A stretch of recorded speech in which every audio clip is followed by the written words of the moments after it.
In June 1967, after Israeli forces captured the Temple Mount in Jerusalem, a holy site for both Muslims and Jews, Moshe Dayan, Israel's military leader, arrived to find an Israeli flag raised over the Dome of the Rock. Recognizing the sensitive situation, he ordered its removal. This act set a precedent for the Temple Mount for years to come.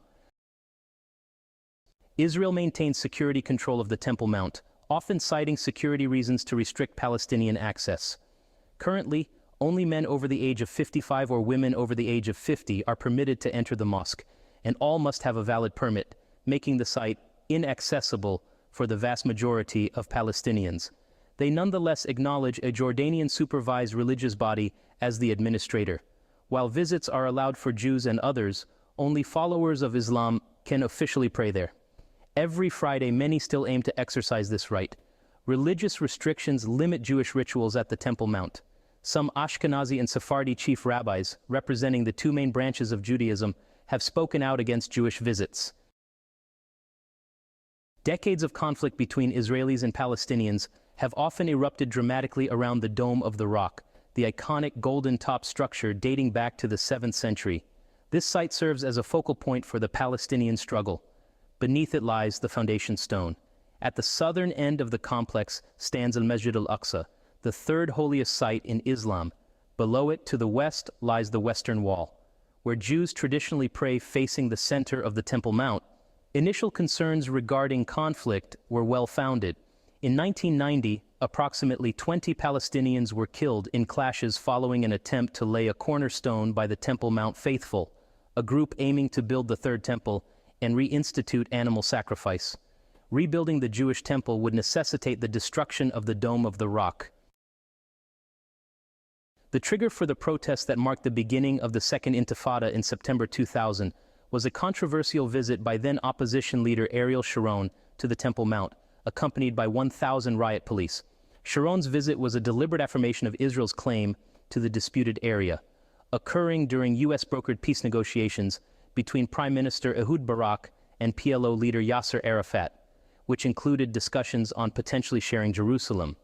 There are groups of Jewish extremists who advocate for the destruction or conversion of Al-Aqsa Mosque into the Third Temple. These groups believe the Temple Mount, which is the platform on which Al-Aqsa stands, is the rightful place for a rebuilt Jewish temple. In July 2023, far-right Israeli minister Itamar Ben-Gvir led a group of over 1,000 ultra-nationalist settlers into the Al-Aqsa compound. This act was seen as highly provocative by Palestinians and the international community. While political considerations initially shaped the status quo, most Orthodox Jews see it as a violation of religious law to approach the Holy of Holies, which some believe holds the Ark of the Covenant. Arab leaders have often accused Jews of defiling or attempting to demolish Islamic holy sites. In response, Israel has historically banned individuals from both groups to prevent tensions. In 2014, Jerusalem Police Chief Yohanan Danino remarked that permitting extremists of any kind to incite unrest and fuel the flames of a holy war was a mistake.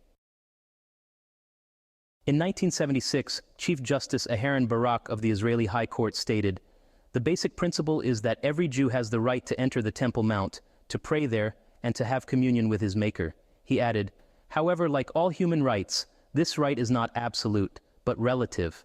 If there is a near certainty that exercising a person's rights to religious worship and freedom of expression would harm the public interest, it is possible to limit these rights to protect the public interest." The Temple Institute, largely funded by contributions from Jews abroad, has been preparing to replace the Dome of the Rock with a third temple, featuring barefoot priests, burnt offerings, and even internet connectivity. Designers at the organization's Old City office have created architectural plans that include trumpets, lyres, and a golden menorah. Chaim Richman, a spokesperson for the organization, describes this as the fulfillment of a long-held Zionist dream and the coming of the Messiah.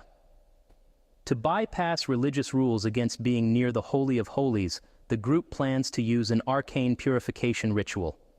This ritual involves dousing high priests in the ashes of a sacrificed heifer that has almost entirely red hair. One related organization, Har HaKodesh, has even posted a 3D online rendering of how the Third Temple will look. Additionally, Many contemporary evangelical Christian groups believe that Christ's return will follow the rebuilding of the temple by the Jews. They see this event as a precursor to the full acceptance of the gospel. Over time, various civilizations have occupied this sensitive site, including the Jebusites, Greco-Romans, Byzantines, and Crusaders. The long history of competing claims, power dynamics, and deep-rooted attachments to Jerusalem has made it challenging to find a lasting solution for Israeli-Palestinian coexistence, even when viable options seemed possible. With the peace process now harmed due to the current onslaught on Gaza, Jerusalem's holy sites will continue to be a central point of discussion.